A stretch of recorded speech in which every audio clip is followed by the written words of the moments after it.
명태균은 모르고 있지만 우리 통신원으로 돼 있는 우리 태균이의 심리 상태부터 정리를 좀 하면서 진행을 할까 합니다. 한때는 굉장히 힘들어 하셨잖아요. 명태균의 심리 상태가 고스란히 전해져가지고 굉장히 힘들어. 왜 매너 없이 입안에 넣고 말씀을 하세요? 죄송합니다. 행복해요. 우리 저기 애청자분은 싫어하십니다. 그런 거. 아무튼 우리 태균이가 지금 정신적으로 변심을 결심을 한 것 같아요. 왜냐면 일단 구속이 연장이 됐고요. 변심. 구속이 1차 구속이 연장이 돼갖고 지금 적부심을 안 해주고 있는 상황에서 생각지도 않은 저쪽에서 뒤통수를 쳐버렸어요. 그러니까 정치자금법으로 해갖고 창원 안에서 끝나야 되는데 이게 정치자금법 위반이 아닌 알선술회죄가 추가됨으로 인해갖고 구속과 함께 중형을 피할 수 없는 상황이 된 거야. 그래서 정치자금법은 내가 원래 그거 해먹고 사는 게 업입니다 라고 하는 걸로 해갖고 피해 나갈 수 있다. 거기에 대한 위법성을 따진다고 하더라도 법리적으로 이길 가능성이 있다라고 생각을 하기 때문에 정치자금법으로만 나를 엮으면 나는 그냥 참을 수 있다. 네. 많이 받아봐야 1년 안으로 받는다라고 착각을 하고 있었을 건데 구속을 연장시키면서 뜬금없이 알선술회죄를 집어넣어버린 거야. 이게 뭐냐면 취업 청탁을 했다는 거지. 명태균이 취업 청탁을 했다는 거예요? 그렇죠. 그래서 안동에 있는 모 인사 재력가의 돈을 2억을 빌렸는데 1억을 갚는 과정. 그때 뭐 정치자금용으로 빌렸겠죠. 뭐 선거나 뭐 여론조사 할 때 요때 이제 제가 잘 나가는데 이거 잘 되면 제가 해드릴 테니까 하고 2억을 빌렸는데 1억을 돌려주고 난 다음에 1억을 아들 청탁으로 퉁을 쳤다는 겁니다. 아들 청탁으로 어디에 취업을 시켰냐? 대통령실에 취업을 시켰다는 거야. 오. 아니 그렇잖아. 일반 대기업 뭐 삼성 이런 데 가는 것도 힘들지만 대통령실을 나왔다라고 하면 그건 뭐 동네에서 프레카드 붙일 자랑이잖아. 아니 대통령이 된 것도 아닌데 무슨 프레카드를 붙여요? 대통령실이라 그러면 그냥 쉽게 말하면 옛날 같으면 어디 왕 옆에 가갖고 보필하는 뭐 내신은 아니지만 아무튼 왕의 측근이 된 거 아니야. 그러니까 우리 아들이 삼성 다녀 이거보다 우리 아들이 대통령실 다녀 이게 훨씬 더 요새는 좀 희소성이 있는 거잖아. 삼성은 직원이 10만인데 대통령실은 600명, 700명밖에 안 되니까. 그 귀한 자리를 넣어주는 조건으로 1억을 받고 퉁을 쳐가지고 애를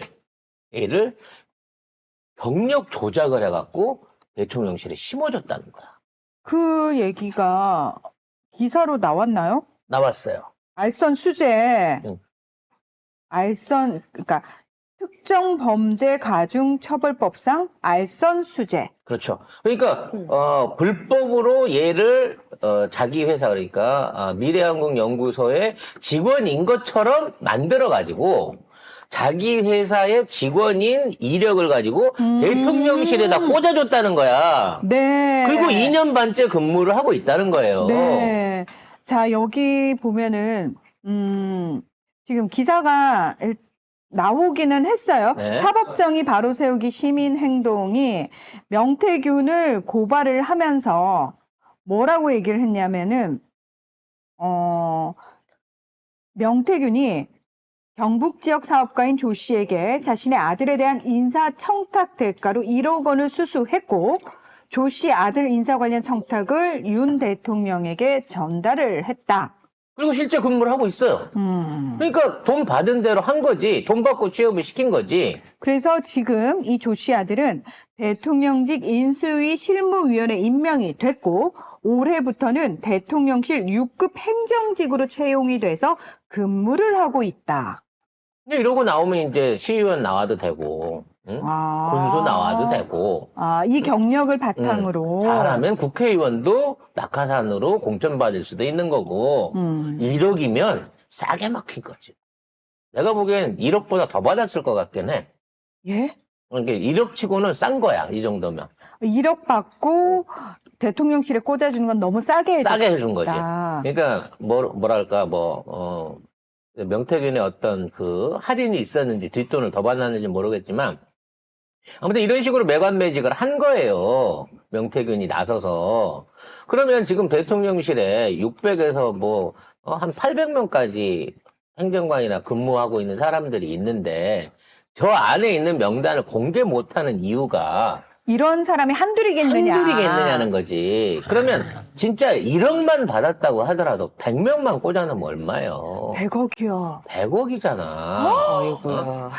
에이, 근데 설마. 100명 없을 것 같아, 그 안에? 아니, 설마 다 이런 식으로 자리를 팔았을겠죠? 다는 아니지만, 응? 강원랜드. 강원랜드는 열심히 강원랜드 만들어서 지역에 대학까지 세웠지만, 대학 졸업한 애들 한 명도 안 뽑고, 다 권성동이. 다 권성동이 낙하산 꽂은 애만 넣었잖아. 누가 보면 강원랜드 그 권성동이 건 줄. 그러니까 대통령실 안에도 이렇게 꽂혀있는 애들이 한두 명이 아닐 거라고. 문제는 한 100명 있는데 한 명 꽂으면 이 새끼가 일을 못해도 멍청해도 크게 티가 안 나요. 근데 600명 있는 놈 중에 한 100명이 그런 거야. 600명이 다일 수도 있지. 그러면 벌써 짜부라졌고 그 중에 일하는 놈은 그래도 한 2, 300명은 있겠지. 근데 나머지 애들이 전부 이런 식으로 낙하산 타고 오거나 건이가 신에서 데리고 오거나 천공이 찔러 넣거나 뭐 이런 식으로 들어온 애들이라고 치면 저놈의 대통령실이라는 게 제대로 돌아가겠냐고 저게. 응? 이런 애들이 가갖고 뭐 하겠어. 아빠가 꽂아줬는데. 막 나라를 위해서 열심히 일을 하면서 뭔가 국가 발전을 위해서 지역 발전을 위해서 내 역량을 막 발휘하면서 그렇게 일하고 있을까? 그렇게 시견이 있는 애면은 그딴 식으로 취업하지도 취업도 않아요. 안 했죠. 이 새끼 분명히 자리 지키고 있으면서 맨날 지역에 있는 그 뭐 이권 관련된 거 뭐 이런 거 청탁에나 가갖고 나 대통령실에 누군데요? 이번에 그쪽에 무슨 뭐 공사, 하신다면서요? 발주 내신다면서요? 그거 저기 유림건설이, 한아름건설이, 아니면 지아버지 친구 건설, 이런 지아버지 쪽에다가, 친구 건설. 그런 쪽 업체 좀 신경 좀 써주세요? 이 짓거리 하고 있을 거라고, 결국은. 응? 그래, 아버지도 1억 바른 거, 명태균한테 바른 거 관련해갖고, 뽕을 뽑을 거 아니야. 회수를 할 거 아니야. 근데 난 진짜 어떻게 대통령실이 이렇게 해명이라고 내놓고 하는 짓거리가 저렇게 유치하고 저렇게 무능력할까 싶었는데 그 이유가 여기에 있었네. 다 이런 애들이 들어간 거 아니야. 그래서 이런 애들이 들어가려고 하면 얘가 서울대를 나오거나 공부를 잘하거나 스탠퍼드 유학을 갖고 와서 하는 게 아니라 미래한국연구소의 직원이었다라고 하는 그 경력을 인정받아가지고 대통령실에 떡하니 취업이 될 정도로 미래한국연구소의 입김이 컸다는 거 아니야. 여론조사만 받아보고 말한 게 아니라는 거지. 대통령실 안에 인사팀이 딱 올라왔는데 지방대 나오고 스펙이 아무것도 없어서 아무것도 없는데도 불구하고 이 사람이 미래한국연구소야? 통과! 이렇게 된 거라는 거 아니야, 결과적으로는. 이래놓고도 잘 모르는 사이래. 관계가 없다는 거야, 이래놓고도. 문제는 이거를 깠다라고 하는 순간 명태균은 사실상의 피해 나갈 수 없는, 형사재판을 피해 나갈 수 없는 굴레를 하나 더 써버린 거예요. 그러니까 태균이가, 내가 드디어 수술당하는구나. 라는 마음을 먹게 된 거지. 그래서 막 가고 다닙니다. 우리 지난 주말에도 얘기했지만, 황금폰이 있다. 황금이 폰? 아니, 황금이 몇인가, 진짜? 황금폰이 있는데, 왜 이게 황금폰이냐? 네. 대선 전후에 사용하던 폰이라는 거야. 즉 윤석열 부부, 윤건희 부부의 치명적인 내용이 들어올 수 있는 대선 기간에 그 앞에 거는 오세훈이 걸리고 이준석이 걸리겠지만 그건 이미 경찰들 포렌식 해갖고 일부 찾아냈다고 하지만 내가 주장하는 황금폰은 경선 과정과 대선 본선 과정 중에 내가 사용하던 폰이 있다는 거야. 그래서 그 안에 들어있는 메시지나 통화 내용이 충격적인 내용들이 거기 들어있을 거라는 거지. 내가 이게 살아있네라고 이걸 흔들고 있어요. 이번에는 조선일보 쪽에다가 이걸 흘리고 있는 겁니다. 그러니까 주말에는 폰이 살아있을 수 있다고 JTBC가 얘기를 했잖아. 그래서 그때 우리가 뭐라 그랬죠? JTBC가 D라는 거나 폰값으로 라고 생각을 했는데 이번에는 조중동 쪽에다가도 내 황금폰이 살아있다라고 하는 거를 던졌다는 얘기지. 빨리 와서 물으라는 거예요. 그러니까 우리 그 태균이가 장사를 참 잘해. 항상 경쟁을 붙여요. 어느 한쪽에 몰아주지 않고. 그 과정 중에 몸값을 최대한 키우는 거지. 좋은 작전입니다. 네. 그래서 지금 심리 상태는 어떤가요? 지금 심리 상태는 나는 아무래도 공익제보자 흉내를 내서라도 나는 살아남아야겠다라고 생각을 한 거예요. 아. 그래서 앞으로 강혜경 씨하고 증언을 맞춰가면서 진보 진영 측의 변호사를 추가 선임을 해서 진보 진영에 이런 것들을 흘릴 가능성이 매우 높다는 거죠. 그래서 선택한 게 송영길 전 대표다. 우리가 잊고 있었죠? 송영길 전 대표도 변호사예요. 따져놓고 보면. 그러니까 송영길 전 대표한테 지금 변호를 의뢰하겠다라고 하는 뉘앙스를 풍기고 있습니다. 원래 송영길 대표가 먼저 제안했었대요. 명태균 씨한테. 얘는 언제적 송영길이야 이러다가 지금 그쪽에서 오히려 명태균 씨 쪽에서 송영길 대표와 접촉을 하고 있는 게 아니냐라는 썰을 흘리고 있습니다. 무섭죠. 지금 송영길 대표는 진짜 돈봉투 사건 때문에 억울하게 지금 감옥에도 갔다 오셨기 때문에 지금 쉽게 말하면 독이 바짝 올라와 계신 분 아니겠습니까? 준석이 때려잡는 이소영보다 훨씬 김소연보다 훨씬 더 독이 올라 계신 분이고 전투력이 강한 분이에요. 만일 이분한테 황금폰이 들어간다? 어떻게 될까요? 그냥 이 정권은 끝나지 않겠어요?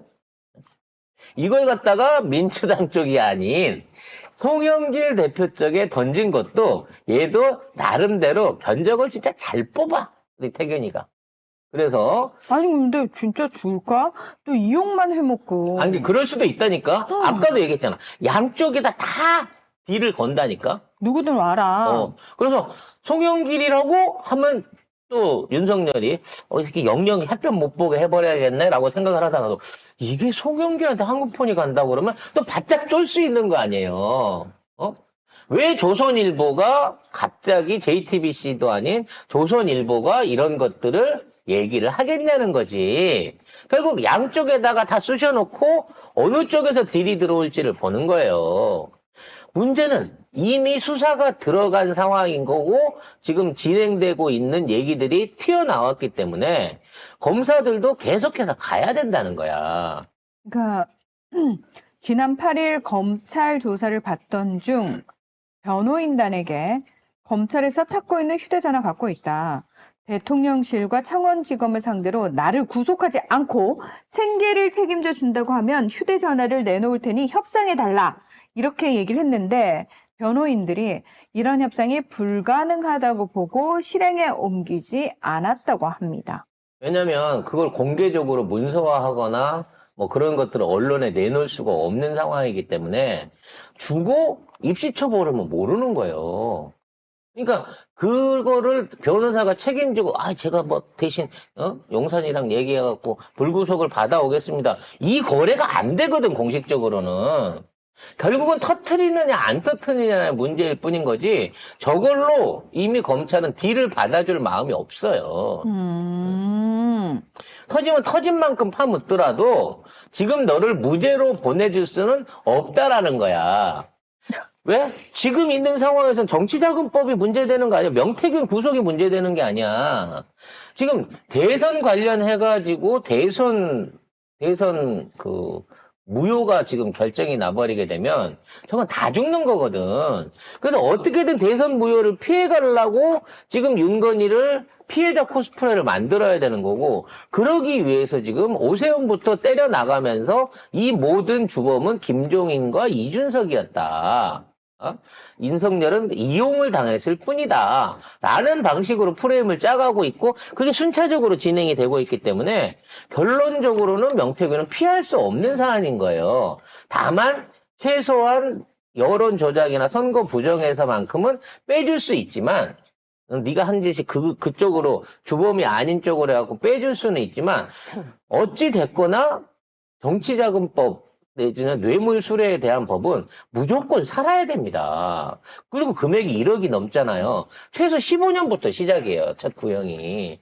그러면 어떻게 하더라도 5년, 6년 이상은 살 수밖에 없다라고 각오를 하는 건데 명태균이 여기서 짱구를 돌리겠죠. 진짜 딱 눈 감고 5년으로 해서 구형 맞고 한 3년 6개월 살고 뭐 가석방이나 뭐 이렇게 보석이나 사면 복권으로 빠져나갈 수 있지 않을까? 뭐 요런 정도가 지금 최상일 거라고 저는 생각을 할 거예요. 근데 중요한 건 이제 요 상황에서 늘 따라오는 게 생계 보장이잖아. 그래서 생계 보장을 하는데 얼마를 줘야 되냐고. 지금 우리가 알고 있기로는 그냥 백수로 알고 있지만 명태균이 지난 몇 년 동안 이런 브로커 짓거리를 하면서 걷어들인 돈은요. 나는 매달 수억 원대 이상의 어떤 불법 수익을 나는 올렸을 거로 생각을 해요. 이미 그렇잖아. 뭐 어디 가갖고 무슨 한 건만 얘기를 던져도 뭐 부동산이 됐든 아니면 누구한테 후원금을 받든 돈을 빌리든 뭘 하든지 간에 억대 미만이 없어요. 아니, 근데 그렇게 아니 차명으로 지금 재산을 엄청나게 숨겨놨을 거 아니에요. 그렇죠. 근데 그걸 꺼내 쓰는 순간 다 뺏기니까 그거는 나만 아는 저수지에 묻어놓는 거야. 그 물길은 누구한테도 안 알려줘. 그러니까 공식적으로 나는 가난한 사람이고 우리 식구 생계가 어려우니 돈을 해줘라는 거야. 생활비로 몇 천을. 최소한. 그게 말이야? 빵 그러니까 이 요구조차도 들어줄 수가 없단 말이지. 그걸 누가 돈을 주겠어? 주는 순간 끝인데 누가 줄 거예요? 그렇지. 아무도 못 못 줘요. 줘요, 지금은. 그러니까 은밀하게 돈을 준다고 해도 저 집에 황금이랑 부인이랑 사는데 아무 짓도 안 하는데 저기 외제차 타고 백화점 쇼핑하고 돈 벌고 있네. 이거랑 똑같은 거야.